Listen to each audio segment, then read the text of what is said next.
पाठशाला में पहला चैप्टर आपके सामने रख रही हूं, इंटरनेशनल रिलेशन का। ईवीएम सिर्फ सरकार ही नहीं, देश की साख भी बनाती है। भारत के ईवीएम का दुनिया में डंका, लेकिन किसे शंका? विपक्ष को। आज हम ईवीएम यानी इलेक्ट्रॉनिक वोटिंग मशीन की बात करेंगे। आप कहेंगे भैया इसकी क्या जरूरत है, हौले हौले धीरे धीरे आगे बढ़ेंगे। ईवीएम जिसका इस्तेमाल आप अपने जनप्रतिनिधि, नगर परिषद, विधानसभा या संसद में भेजने के लिए, रिप्रेजेंटेटिव को चुनने के लिए करते हैं, ये ईवीएम अब सिर्फ पार्षद, विधायक या सांसद ही नहीं बना रही। एक जागरूक नागरिक होने के नाते आपको जानना चाहिए कि ये देश की साख का भी निर्माण कर रही है। पहले आपको ये तस्वीर देखनी चाहिए। इंडोनेशिया की यात्रा पर हमारे प्रधानमंत्री नरेंद्र मोदी का भव्य स्वागत हुआ। ये देखिए, हिजाब में छोटी छोटी बच्चियां आपको दिखाई दे रही है, जो चेहरे पर 2 इंच मुस्कान लिए देश के प्रधानमंत्री का स्वागत कर रही है। जकार्ता की सड़कों पर मोदी की एक झलक पाने के लिए लोगों की उत्सुकता साफ तौर पर दिखाई दे रही थी। आपने देखा, घुड़सवार दस्ते से लेकर मोटरसाइकिल एस्कॉर्ट्स तक मोदी के स्वागत में जबरदस्त तैयारियां दिख रही थी इंडोनेशिया में। इंडोनेशिया के लोगों का प्रधानमंत्री मोदी के प्रति एक गजब का लगाव भी नजर आया। ऐसी तस्वीरें औपचारिकता से केवल आप डिफाइन कर ले नहीं चलेगा, उससे बढ़कर होती है। ये 2 देशों के मजबूत रिश्तों में सीमेंट बनकर उसे अटूट बनाने का काम करती है। लेकिन फिलहाल हम किस पर बात करने वाले थे? ईवीएम पर। कैसे भारत की प्रतिष्ठा और कूटनीतिक ताकत में ये इजाफा कर रही है।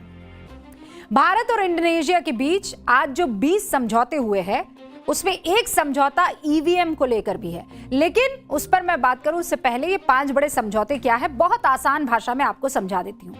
पहला तो है ब्रह्मोस मिसाइल का, इसके बारे में आगे आपको डिटेल में बताऊंगी।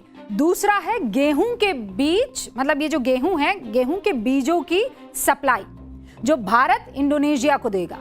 तीसरा है आईआईएम बेंगलुरु का इंडोनेशिया में कैंपस होगा। चौथा है मेडिकल प्रोडक्ट्स पर समझौता, जिसके तहत भारतीय दवाई और मेडिकल से जुड़े प्रोडक्ट्स, इक्विपमेंट्स इंडोनेशिया में पहुंचेंगे, उसकी मात्रा बढ़ेगी।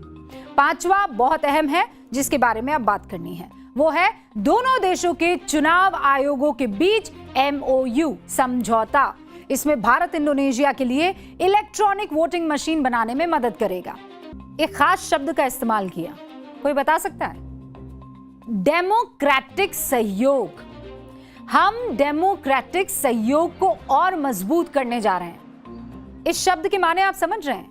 देखिए, आमतौर पर 2 देशों के नेता जब किसी मंच पर मिलते हैं तो किसकी बात करते हैं? मोटा मोटी किसकी बात होती है? कारोबार की बात होती है, सैन्य तकनीक की बात होती है, सामरिक दृष्टि से क्या होगा क्या नहीं होगा, समझौते कौन कौन से हैं, बिजनेस क्या है, इसकी बात होती है। लेकिन भारत ने एक कदम आगे बढ़कर डेमोक्रेटिक यानी लोकतांत्रिक सहयोग की भी बात की। एक नया कूटनीतिक बेंचमार्क सेट कर दिया। क्या आप जानते हैं असल में इसका क्रेडिट किसे जाता है? इसका क्रेडिट जाता है ईवीएम को, यानी इलेक्ट्रॉनिक मशीन को। और इलेक्ट्रॉनिक मशीन कौन सी वाली? वोटिंग वाली, जिस पर बटन दबाकर आप लगातार भारत की लोकतांत्रिक ताकत का एहसास पूरी दुनिया को करा रहे हैं। भारत दुनिया का सबसे बड़ा लोकतंत्र है और इंडोनेशिया आप जानते हैं दुनिया का 3रे नंबर का सबसे बड़ा लोकतंत्र है। और आपको यह भी नहीं भूलना चाहिए कि इंडोनेशिया सबसे बड़ी मुस्लिम आबादी वाला मुल्क है। उसी इंडोनेशिया ने आज भारत की ईवीएम को आगे बढ़कर स्वीकार किया है और यह संदेश दिया है कि जिस तरह से भारत विविधता और लोकतंत्र को साथ लेकर चलता है, उसी तरह इंडोनेशिया भी लोकतंत्र की मजबूती के लिए आगे बढ़ेगा। ईवीएम वाला यह समझौता क्या है, इसका मतलब समझ लीजिए। 3 चीजें होंगी और हो सकती है। पहला तो यह कि भारत का चुनाव आयोग अपनी ईवीएम वाली जो टेक्निक है वो इंडोनेशिया के साथ साझा करे। कम समय में बड़े पैमाने पर जो ये मतदान होते हैं उसके चैलेंजेस कैसे हैं, उसका अनुभव और अनुभव से जुड़ी जानकारी आदान प्रदान करे। सोशल मीडिया के दौर में लोकतंत्र को सुरक्षित रखने की रणनीतियों पर भी दोनों देश जानकारी साझा कर सकते हैं। ठीक है, इंडोनेशिया में चुनाव कराना आप जानते हैं कितनी जटिल प्रक्रिया है। भाई लोकतांत्रिक मुल्क है तो चुनाव होता होगा ना। लेकिन वहां पर चुनाव आसान नहीं है। इंडोनेशिया में चुनाव इसलिए आसान नहीं है क्योंकि 17,000 से ज्यादा छोटे छोटे टापू हैं।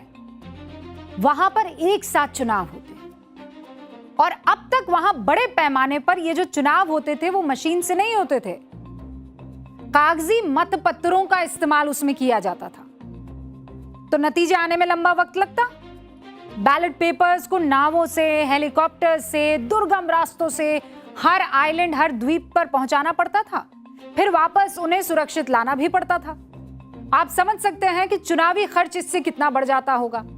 जाहिर है भारत का सहयोग न केवल इंडोनेशिया के लोकतंत्र को हाईटेक बनाएगा, बल्कि वैश्विक स्तर पर भारत के ईवीएम के साथ साथ हमारे डिजिटल इंडिया और मेक इन इंडिया की प्रतिष्ठा को भी एक नई ऊंचाई देगा। अब इसमें कोई जले तो जले, कोई दुखी हो तो हो, लेकिन जब वहां भारत की साख बढ़ रही है, ये ईवीएम पर किसी एक पार्टी का तो कंट्रोल है नहीं, किसी एक सरकार का तो कंट्रोल है नहीं। आगे आपको ये बताएंगे कि जिस भारतीय ईवीएम का दुनिया में डंका बज रहा है, उस पर विपक्ष को अपने देश के अंदर इतनी शंका क्यों है। लेकिन उससे पहले आपको कुछ आंकड़े दिखाती हूं।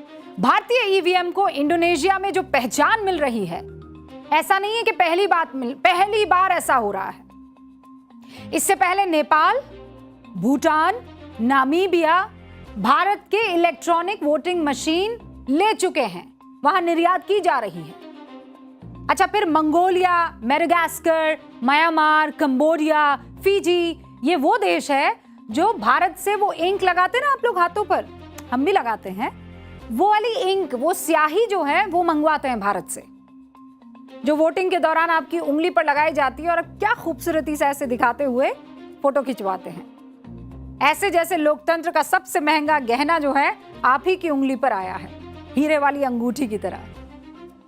तो ये वो स्याही है जो इन अलग अलग मुल्कों में जाती है। और सिर्फ ये नहीं कि जो इलेक्ट्रॉनिक वोटिंग मशीन है वो जा रही है और स्याही जा रही है, हमारे बहुत सारे अधिकारी, चुनाव आयोग के बहुत सारे जो अधिकारी हैं कई देशों में जाते हैं, उनको ट्रेनिंग देकर आते हैं। आयोग ने 2011 से अब तक अंदाजा लगा सकते हैं 141 देशों के 2,977 चुनाव अधिकारियों को सफलतापूर्वक ट्रेनिंग दी है कि नहीं? शानदार बात। Fiji, Cambodia, Thailand, Nepal, Uzbekistan, Kazakhstan, Sri Lanka, यहां के चुनावों के दौरान ऑब्जर्वर भी हमारे चुनाव आयोग ने उपलब्ध कराए हैं। अब आपके मन में यह सवाल आएगा, भाई मैडम सब इतना बढ़िया चल रहा है, ईवीएम इतना तगड़ा है, बाकी देश हम पर इतना भरोसा करते हैं, तो फिर यहीं हिंदुस्तान में ईवीएम की इस तकनीक का विरोध क्यों करते हैं? दुनिया के बड़े बड़े मुल्क तो लोकतंत्र की गवाही देनी जब होती है तो बाहें फैलाकर स्वागत करते हैं भारत के इस पूरे के पूरे प्रोसेस का, और उसी ईवीएम पर देश के अंदर विपक्ष के कुछ राजनीतिक दल सवाल उठाते हैं, क्यों? अब ये बात तो सही है।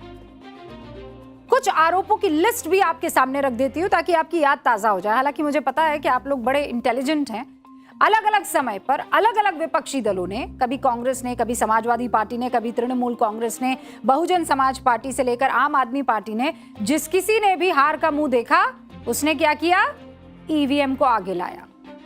क्या क्या आरोप लगाया उसकी लिस्ट आप देख रहे हैं। कभी कहा गया कि सीक्रेट कोड के जरिए ईवीएम से छेड़छाड़ होती है, कभी आरोप लगा बटन किसी का दबाओ वोट बीजेपी को जाता है, कभी किसी पार्टी ने कहा कि ईवीएम का सिस्टम तो पारदर्शी है ही नहीं, कभी आरोप लगे कि ईवीएम के जरिए वोटों में बड़ी धांधली हो रही है। यह कहकर भी इलेक्ट्रॉनिक वोटिंग मशीन की बदनामी की गई कि एक्सपर्ट की मदद से मशीन की चिप में गड़बड़ी की जाती है ताकि वोट का फायदा मिले। वैसे 2024 के चुनाव के बाद विपक्षी गठबंधन से ही एनसीपी के शरद पवार, नेशनल कॉन्फ्रेंस के फारूक अब्दुल्ला, उमर अब्दुल्ला, कई ऐसे बड़े लीडर थे जिनके सुर बदले क्योंकि जीते। सुप्रिया सूले, उमर अब्दुल्ला ने कहा ईवीएम को लेकर ये दोहरा रवैया ठीक नहीं है कि जीते तो हम, हारे तो ईवीएम, जीते तो हम, हारे तो ईवीएम, ये ठीक नहीं है। ईवीएम जब सही जब आप जीते, और जब आप हार जाएं तो कहें नहीं ये तो गलत है, मैं खेल ही नहीं रहा। साल 2024 में खुद सुप्रीम कोर्ट ने ईवीएम के खिलाफ दायर की गई एक याचिका को खारिज कर दिया था, पता है आपको? और ये कहा कि ऐसा कैसे हो सकता है कि जब आप चुनाव जीतते हैं तो ईवीएम शानदार काम करता है और जब आप चुनाव हारते हैं तो उसके साथ छेड़खानी हो जाती है। जस्टिस विक्रमनाथ ने वही बात कही जो काफी स्वाभाविक है। सारे तर्कों, आंकड़ों और तस्वीरों को देखते हुए आज मेरे मन में एक विचार आ रहा है। देश की तरक्की में रुचि रखने वाले भारत के हर नागरिक से मैं ये कहना चाहूंगी, हमारे देश में करीब 97 करोड़ मतदाता है।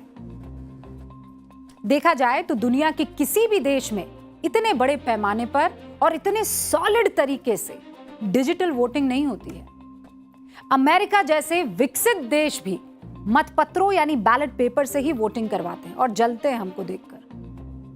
आज आप कह सकते हैं कि जिस तरह किसी देश के रसूख का या उसके रसूख को उसके पासपोर्ट की रैंकिंग से मापा जाता है, उसी तर्ज पर अगर कभी ईवीएम तकनीक और डेमोक्रेटिक मैनेजमेंट के लिए ग्लोबल इंडेक्स तैयार होगा तो हैरान मत होइएगा, भारत इस ग्लोबल पोलिंग इंडेक्स में अव्वल और टॉप पर होगा।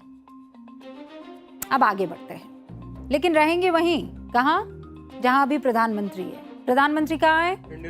इंडोनेशिया में। इंडोनेशिया और भारत के बीच में जो 5 अहम समझौते वो तो आपको हमने बताए, लेकिन